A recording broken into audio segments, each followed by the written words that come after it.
बढ़िया अंग्रेजी बोल रहे थे संबित पात्रा जी, अच्छा बढ़ चढ़कर भी बोल रहे थे, और कुल मिलाकर स्पष्ट जनादेश होते हुए भी एक स्थिर सरकार दे पाने में भाजपा का नेतृत्व नाकाम हो गया। और जिन बीरेंद्र सिंह को न हटाने की मानो जिद्द भाजपा नेतृत्व में जारी हुई थी, जब उन्होंने अपने ही विधायकों का विश्वास खो दिया और अगस्त के बाद से 6 महीने की संवैधानिक बाध्यता के तहत सत्र बुलाने की स्थिति नहीं रही, तो आखिरकार वीरेंद्र सिंह का इस्तीफा हो गया। और क्या वीरेंद्र सिंह का मुख्यमंत्री बनाए रखना शांति प्रकाश जी राज्य की कीमत पे भी जरूरी था, या वीरेंद्र सिंह से ही आपको सारी उम्मीद थी कि अगर हालात सुधरेंगे तो वीरेंद्र सिंह के कारण ही सुधरेंगे, और वीरेंद्र सिंह विदा हो गए तो अब हालात कैसे सुधरेंगे? और शांति प्रकाश जी रोशनी दिए ना, बहुत तेरे सवालों के घेरे में है भाजपा और केंद्र सरकार मणिपुर के संदर्भ में, क्या कहते हैं? देखिए, मणिपुर को यदि हम देखें तो वर्तमान परिस्थितियों से नहीं बल्कि इसका पुराना इतिहास है उससे देखना पड़ेगा, क्योंकि ये जो समस्या है वो एक दिन में पैदा नहीं हुई, ये वर्षों से पैदा हुई। और उस वक्त में शासन जो है वो कांग्रेस का शासन था, और जिस तरीके से पड़ोसी मुल्कों से घुसपैठियों ने वहां पर उत्तर पूर्व के क्षेत्रों में जिस तरीके से आए, और खासतौर पर मणिपुर में उन्होंने अपना जो है ना एंट्री की, किसी सूरत में कांग्रेस के तत्कालीन नेताओं ने उन लोगों को रोकने का प्रयास नहीं किया, और आज वही लोग वहां आकर के जो है जिस तरीके से असंतोष पैदा कर रहे, और संरक्षण उनको कांग्रेस का ही चूंकि मिला, तो वो उस पर जो है आप देखें कि ये लोग जो है अपने की के ऊपर पर्दा डालने के लिए मणिपुर को हर वक्त जो है ना वर्तमान सरकार के सामने चैलेंज के रूप में रखने का प्रयास कर रहे हैं। लगातार इस प्रकार की घटनाएं हुई, 93 में भी तो वहां पर दंगे हुए, काफी बुरी हालात हुई। राजेश पायलट उस वक्त में 3-3.5 घंटे के लिए गए, उस वक्त में गृह राज्य मंत्री थे। तो इस तरीके से इनका किसी सूरत में पूर्वोत्तर के जो राज्य हैं और मणिपुर में जो घटनाएं उसको उसके साधने का इन लोगों की तरफ से कोई प्रयास नहीं किया गया। साथ ही साथ पी चिदम्बरम जी ने जिस तरीके से पिछले दिनों एक ट्वीट किया, उस ट्वीट में उन्होंने जो 3 जो समूह वहां पर मुख्य रूप से रह रहे हैं, क्योंकि नेताई और बागा, उन लोगों के लिए इन्होंने कहा कि इनको प्राथमिकता मिलनी चाहिए। और जाहिर सी बात है इस प्रकार के बयान पर खुद कांग्रेस के विधायकों ने विरोध किया, क्योंकि अगर इस तरीके से स्वायत्तता की बात की जाएगी तो ये जो डिवीजन पॉलिटिक्स जो केंद्र के दिमाग में है, बाकी स्टेट के जो लोग हैं वो डिवीजन नहीं चाहते, वो चाहते हैं कि एक साथ एकजुट बन करके रहे। मगर जिन लोगों को इन्होंने वहां पर ताला पुश किया, आज वही जो है वहां के जो मूल निवासी उनके लिए मुश्किलात पैदा कर रहे हैं। पिछले 21 महीने से वहां पर जिस तरीके की स्थितियां पैदा हुई, भारत सरकार ने विशेष रूप से अमित शाह जी गृह मंत्री जी के नेतृत्व में तमाम प्रयास किए, और वह सारे प्रयास किए ताकि वहां पर जो है आपस में सद्भाव बने, और विशेष रूप से कुकी और मेहताई जो समूह है उनमें सद्भाव बने। मगर जिस तरीके से इनको कांग्रेस के द्वारा वहां पर पुश किया गया, वो लोग किसी प्रकार से कब्जे में नहीं आ पा रहे थे। अल्टीमेटली जो वर्तमान हमारे जो मुख्यमंत्री वीरेंद्र जी, उन्होंने देखा कि ये सब चीजें नहीं व्यवस्थित हो पा रही हैं, तो राष्ट्रपति जी से चर्चा की, और राष्ट्रपति जी ने भी जो सेक्शन 356 जो है अनुच्छेद, उसमें ये कार्रवाई की है, क्योंकि इसमें भी 2 अनुच्छेद हैं, 355 जिसमें जो व्यवस्था जो है उसको नियंत्रण करने के लिए इस प्रकार का राष्ट्रपति शासन लगाया जाता है, और 365 जो है उसमें राष्ट्रपति शासन लगाने का कारण होता है कि प्रदेश सरकार राष्ट्रपति जी के जो भी निर्देश है उनका पालन नहीं कर रही है। तो यहाँ पर व्यवस्थाओं को सुचारू और व्यवस्थित करने के आशय से 356 लगाया गया है। अब वहाँ पर जो भी कार्रवाइयां होंगी वो राज्यपाल और राष्ट्रपति जी के निर्देश के अनुसार। मैं माफी के साथ में कुछ सवाल आपके पास रखता हूँ। इतना आसान होता है ना आपके लिए, जब भी कोई ऐसी जटिलता हो तो कांग्रेस को जिम्मेदार ठहराना। आपको इस देश की सत्ता संभाले हुए अभी साल भर नहीं हुआ है, 2 साल नहीं हुए, 4 साल नहीं हुए, 11 साल हो गए आपको इस देश की हुकूमत संभाले हुए। कब तक कांग्रेस के नाम पर नारियल फोड़ेंगे? मणिपुर की अशांति के लिए आप कांग्रेस को जितना भी जिम्मेदार ठहरा पाए, पर आपसे तो उम्मीद देश ने ये बांधी थी ना कि आप आकर सब कुछ ठीक करेंगे। 11 साल बाद ये नाकामी आपके हिस्से में, इसको लेकर कोई शर्मिंदगी आपके अंदर? पहला सवाल। दूसरा सवाल दूसरों को जाने दीजिए। बीरेंद्र सिंह के खिलाफ अक्टूबर में आपकी भारतीय जनता पार्टी के 19 विधायकों ने लिखित में अविश्वास दिया था। आप हटाने के संदर्भ में कदम नहीं उठा सके। अभी भी आपने कदम तब उठाया जब बीरेंद्र सिंह की हिम्मत और हैसियत नहीं रह गई विधानसभा के सत्र का सामना करने की। आपके भेजे हुए राज्यपाल ने विधानसभा के सत्र को मान्य कर दिया। संवैधानिक बाध्यता है जिसमें 6 महीने में विधानसभा का सत्र बुलाया जाना जरूरी है। 10 फरवरी को सत्र था, सरकार का बहुमत नहीं रहा, इस्तीफे के अलावा विकल्प क्या था? दूसरा सवाल। और तीसरा सवाल जो सुरेंद्र राजपूत जी यहां पर खड़ा करें, मैं ही पूछ देता हूं। देश के प्रधानमंत्री नरेंद्र मोदी की मौजूदगी रूस और यूक्रेन के युद्ध में भी विराम की स्थिति ला देती, ये आप दावा करते हैं। ये सवाल बार बार पूछा जाता है कि जो इस देश का सबसे लोकप्रिय नेता है, जिसके एक इशारे पर कोविड काल में पूरा देश सस्फूर्त अपने आप को जो जहां था वहां पर रोक लिया, वो नरेंद्र मोदी किन कारणों के चलते मणिपुर के दौरे पर 21 महीनों के दौरान जाने के लिए तैयार नहीं थे? सवाल तो है ना। इस सवाल का उत्तर आप जैसे सुधीर प्रवक्ता से मिलने की उम्मीद है। 3 सवालों का उत्तर चाहिए शांत प्रकाश जी। कांग्रेस पे कब तक नारियल फोड़ेंगे? बीरेंद्र सिंह से आपकी मोहब्बत क्या? और मोदी जी के मणिपुर न जाने की वस्तुतः वजह क्या? रोशनी मिले तो जरा सुरेंद्र राजपूत जी से बात करें, वो क्या सोचते हैं संदर्भ में, और अपने आप को कितना कटघरे में पाते हैं आपके अनुसार मणिपुर के वर्तमान हालात पे। देखिए, जिस तरीके से आपने कहा कि जो वीरेंद्र जी जो है उनके संदर्भ में, तो मैं नहीं मानता कि जो है वीरेंद्र जी की तरफ से प्रयास नहीं किए जा रहे थे, प्रयास पूरे किए जा रहे थे। केंद्र भी पूरी निगाह रख रहा था। हमारे मंत्री जो है, गृह राज्य मंत्री, वो वहां पर लगातार जो है वहां पर डेरा डाले हुए थे।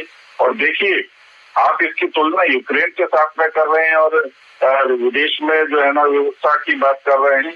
इस प्रकार का मखौल की बात नहीं है। ये समस्या बहुत गहरी है। इसको आप यूक्रेन युद्ध के साथ में तुलना करना जो है, ये बिल्कुल जो है ना, मैं जायज आपका बात नहीं मानता।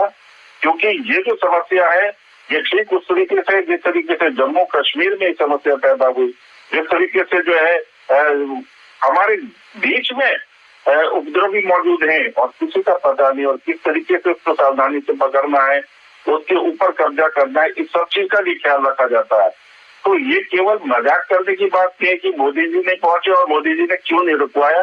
ये एक प्रकार की कटाक्ष ये है। माफ कीजिएगा शांत प्रकाश जी, देश के प्रधानमंत्री हैं नरेंद्र मोदी जी, देश के सबसे लोकप्रिय नेता हैं नरेंद्र मोदी जी। मणिपुर एक राज्य के तौर पर पिछले 20 महीने 21 महीने से अशांत है। अगर इस कार्यक्रम के अंतर्गत मैं ये अपेक्षा व्यक्त कर रहा हूं कि आखिर देश के सबसे लोकप्रिय नेता ने मणिपुर जाने के संदर्भ में परहेज क्यों रखा हुआ है, तो शांत प्रकाश जी आपकी जिम्मेदारी बनती है कि आप उसके कारण को हमारे बीच में रखें, ना कि उसको आप इस तरीके से हवा में उड़ा दें। ये मेरा विनम्र अनुरोध है आपसे। एक और दूसरा, इस विषय पर तो आपने कोई टिप्पणी करने की भी जरूरत नहीं समझी। जो आपने शुरुआत में बोला था वो देखिए ना, मणिपुर क्या है, वो कांग्रेस के समय पर ऐसा रहा है और कांग्रेस ने ऐसा किया है। 11 साल हो गए आपकी सरकार को, भरोसा किया है देश ने आप पर, भरोसा था देश को आप पर। आप कब तक कांग्रेस का नाम लेकर, कब तक पंडित नेहरू और इंदिरा गांधी का नाम लेकर अपने आप को ढाल बनाएंगे? शांत प्रकाश जी, देखिए, बिल्कुल कांग्रेस का नाम लिया जाएगा। आज भी कांग्रेस वहां पर माहौल बिगाड़ रही है, आज भी लिया जाएगा। और ये नहीं है कि केवल जो है ना, अगर हम जो लोगों ने वहां पे सत्ता संभाल ली है तो इनके जो कारनामे हैं इनकी चर्चा नहीं की जाएगी, डेफिनेटली की जाएगी। इन्हीं के कारण से वहां पे ये स्थिति पैदा हुई है। और यही लोग वहां पर, क्योंकि ये देखिए, अभी कई चीजें और खुलने वाली हैं, उन चीजों को बोलना इस वक्त मैं जायज नहीं समझता। वो चीजें भी जो है ना सिस्टम में आ चुकी है और जानकारी में आ चुकी है कि ये किस तरीके से वहां पर इसके द्वारा दिए गए पैसे से ये सारे मूवमेंट वहां पर चला रहे हैं और उसके पीछे आशय क्या है, ये भी 2-4 दिन में सब चीजें स्पष्ट होंगी। मैं ये मान करके चलता हूं कि मणिपुर की समस्या जड़ मूल से खत्म होगी, इसको अधूरा नहीं छोड़ा जाएगा। इस चीज को मैं आपको आश्वस्त करता हूँ। और मोदी जी के नेतृत्व में ही ये काम हो रहा है और ये पूर्ण होगा। शांत प्रकाश जी, बस इतना और बता दीजिए, आपका तो स्पष्ट बहुमत है ना, मणिपुर में आपके अपने विधायक हैं, जनता के चुने हुए विधायक अपने बीच में नेता नहीं चुन पाए। शांत प्रकाश जी, ऐसी लाचारी, ऐसी नाकामी, ऐसी बेबसी, कुछ कहना चाहिए? कोई नाकामी नहीं है। ये जो सस्पेंशन है जो किया गया है वो स्थिति को देख करके किया गया है और दोबारा हमारी ही सरकार राष्ट्रपति शासन के बाद में बनेगी। आप धैर्य रखें और आपको इसके परिणाम भी देखने को मिले। शांत प्रकाश जी हमारे सवालों को उत्तर देने के स्थान पर धैर्य रखने की सलाह हमें दे रहे हैं। धैर्य तो रखा ही था ना, 8 तारीख को इस्तीफा दिया था वीरेंद्र सिंह ने, 12 तारीख तक कोशिश करते रहे कि वीरेंद्र सिंह का कोई विकल्प निकल जाए।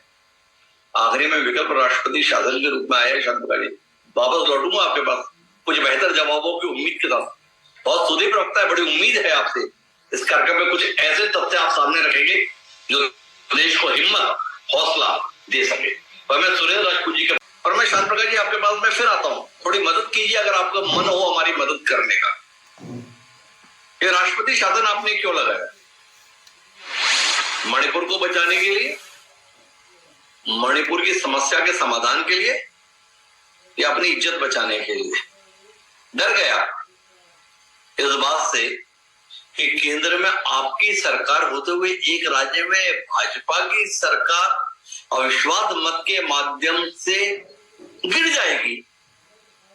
एक सरकार बचाने की खातिर आपने राष्ट्रपति शासन लगाया, ना कि एक राज्य बचाने की इच्छा के तहत राष्ट्रपति शासन के विकल्प को चुना। ये सवाल जहन में आता है शांत प्रकाश, उत्तर की अपेक्षा है आपसे, अगर आप देना चाहें।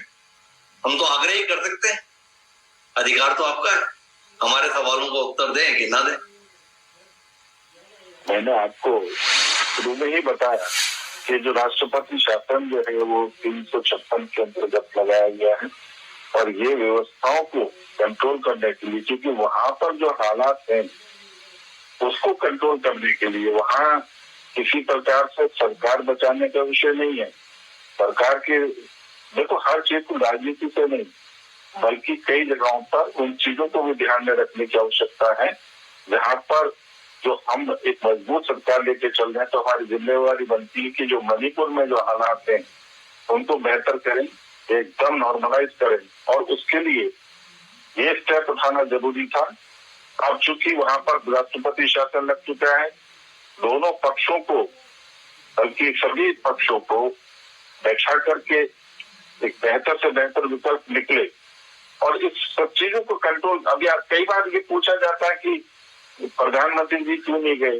अचानक वहां पर एक मूवमेंट शुरू होता है, उस मूवमेंट के पीछे तमाम तरीके की शक्तियां हैं, उन सब चीजों के ऊपर नजर रखना। मैं समझता हूँ कि 15,000 से ज्यादा FIR हुई है, लोगों को वहां पर जो है ना देखा जा रहा है कौन इन सब चीजों को वहां पर कर रहा है, कौन करवा रहा है, सब चीजों को जांच कर रहे हैं।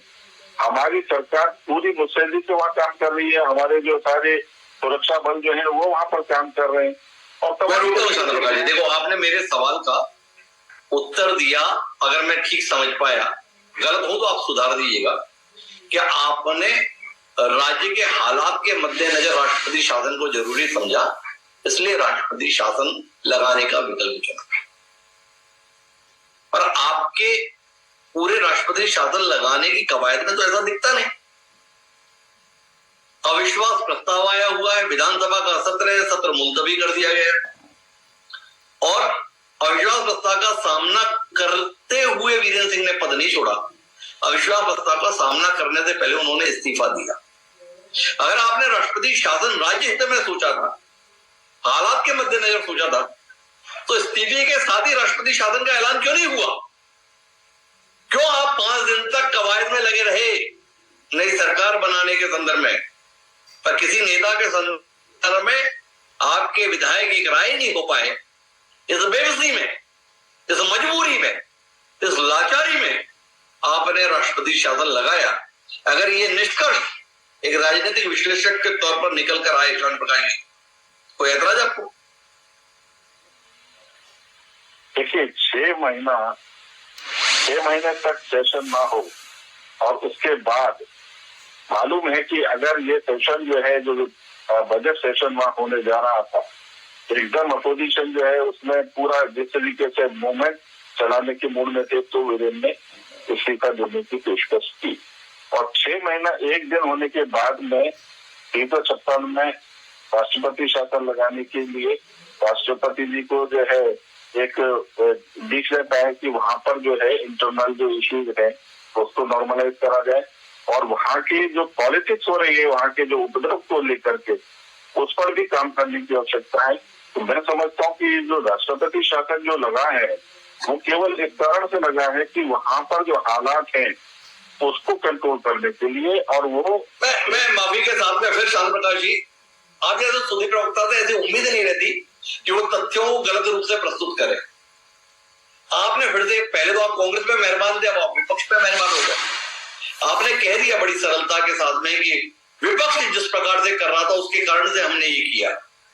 60 सदस्यीय विधानसभा, 37 भाजपा के विधायक 32 चुनाव में जीते थे, दल बदल के माध्यम से 5 को आपने फिर शामिल करा लिया जनता दल के, तो हो गए आपके 37 आपके खुद के विधायक, और इसके अलावा 11 विधायकों का आपकी सरकार को सीधा समर्थन, तो संख्या बल हो गया 48। 60 में से 48 विधायकों के समर्थन के साथ मौजूदा सरकार खतरे में आ गई। हालात आपके काबू से बाहर जा रहे थे, क्योंकि 12 विधायकों ने ऐसे हालात कर दिए आपके। आप इतने बेबस, इतने लाचार, इतने कमजोर कभी महसूस नहीं हुए शांत प्रकाश। भाजपा बहुत मजबूत पार्टी है, ऐसी बेबसी को क्यों कार्यक्रम में जाहिर कर रहे हैं?